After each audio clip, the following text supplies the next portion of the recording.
बकरीद की छुट्टी के बाद आज संसद शुरू होगा और आज भी दोनों सदनों में हंगामे के आसार हैं। पेगासस जासूसी मामले पर आज राज्यसभा में आईटी मिनिस्टर अश्विनी वैष्णव बयान देंगे। इसके अलावा ऑक्सीजन की कमी से हुई मौत का मुद्दा भी संसद में जोर शोर से उठेगा और इसे लेकर हंगामा भी हो सकता है।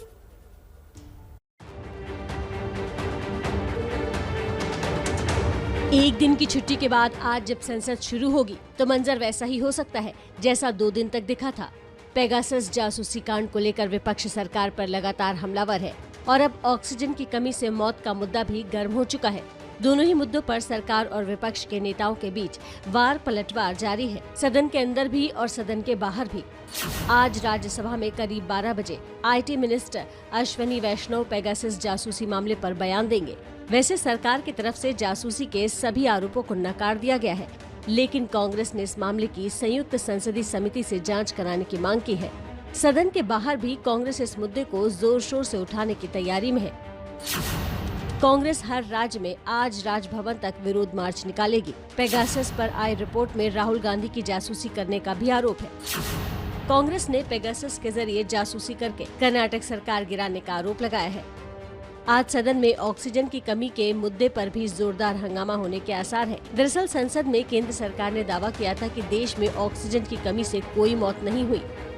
इस बयान के सामने आने के बाद से बवाल जारी है। असल में राज्यसभा में कांग्रेस के सांसद केसी वेणुगोपाल ने सरकार से पूछा, क्या ये सच है कि कोरोना की दूसरी लहर के दौरान ऑक्सीजन की कमी से बड़ी संख्या में मरीजों की मौत हुई?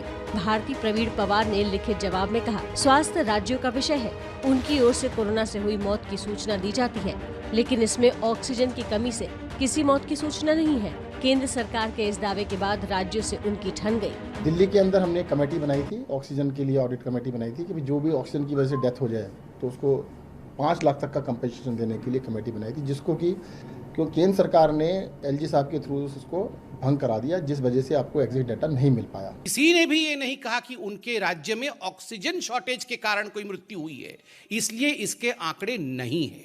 आप सोचिए जरा, क्या ये डाटा केंद्र ने बनाया? नहीं, राज्यों ने नहीं भेजा। संसद में भी ये मुद्दा आज ऑक्सीजन की कमी से तड़पते लोगों की तस्वीरें पूरे देश ने देखी है। अब उस पर नए सिरे से सियासत शुरू हो गई है।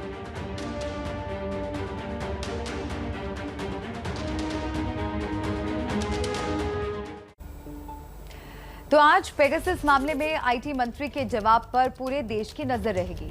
आपको बता दें कि पेगासस एक हाईटेक और सुपर स्मार्ट स्पाईवेयर है। तमाम खूबियों की वजह से इसकी सेवा लेने के लिए बड़ी कीमत भी चुकानी पड़ती है। पेगासस का लाइसेंस पाने के लिए कैसे करोड़ों रुपए खर्च करने पड़ते हैं, प्रतिमा बता रही है। तो पेगासस का इस्तेमाल कई देशों की सरकारी और इंटेलिजेंस एजेंसियां करती हैं। इजराइल के एनएसओ ग्रुप का दावा है कि वो इसे सिर्फ सरकारों को ही बेचती है। वैसे भी इसे खरीदना हर किसी के बस की बात नहीं है। अपनी खूबियों के चलते ये सॉफ्टवेयर बहुत महंगा है।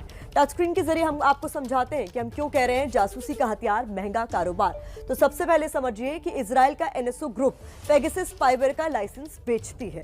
इसके अलावा महत्वपूर्ण जानकारी, लाइसेंस की कीमत हर किसी के लिए अलग अलग हो सकती है। साथ ही लाइसेंस की कीमत 70 लाख रुपए तक होती है। इसके अलावा एक लाइसेंस से कई स्मार्टफोन हैक हो सकते हैं। 500 फोन को मॉनिटर किया जा सकता है। इस स्पाईवेयर से एक बार में सिर्फ 50 फोन ही हो सकते हैं ट्रैक। इसका मतलब क्या है? मतलब ये कि पेगासस 500 फोन हैक तो कर सकता है, लेकिन एक बार में एक साथ सिर्फ 50 फोन की जानकारी ही जुटा सकता है। अब ये भी जान लीजिए कि एक शख्स की जासूसी के लिए अगर आप पेगासस का इस्तेमाल कर रहे हैं तो इसका खर्च लाखों में बैठता है, जिसकी जानकारी भी हमने आपके लिए जुटाई है। तो अलग अलग पॉइंट्स के जरिए हम आपको समझाते थे कि इसका खर्च किस तरीके से होता है। अगर 10 लोगों की जासूसी के खर्च की बात करें तो 10 लोगों की जासूसी के लिए करीब 9 करोड़ रुपए का खर्च आता है। 10 फोन हैक करने के खर्च की बात करें तो ये 4 करोड़ 84 लाख रुपए बैठता है। इसके इंस्टॉलेशन की बात करें, यानी इस सॉफ्टवेयर के इंस्टॉलेशन की बात करें तो 3 करोड़ 75 लाख रुपए का खर्च आता है। और 1 साल के लिए लाइसेंस की बात करें तो इसका खर्च 60 करोड़ पड़ता है। भारत में करीब 300 लोगों की जासूसी का आरोप पेगासस पर लगा, यानी अगर 2016 के दाम जो अभी हमने आपको बताए इसके हिसाब किताब पर नजर डाली जाए तो ये रकम करीब 2700 करोड़ बैठती है।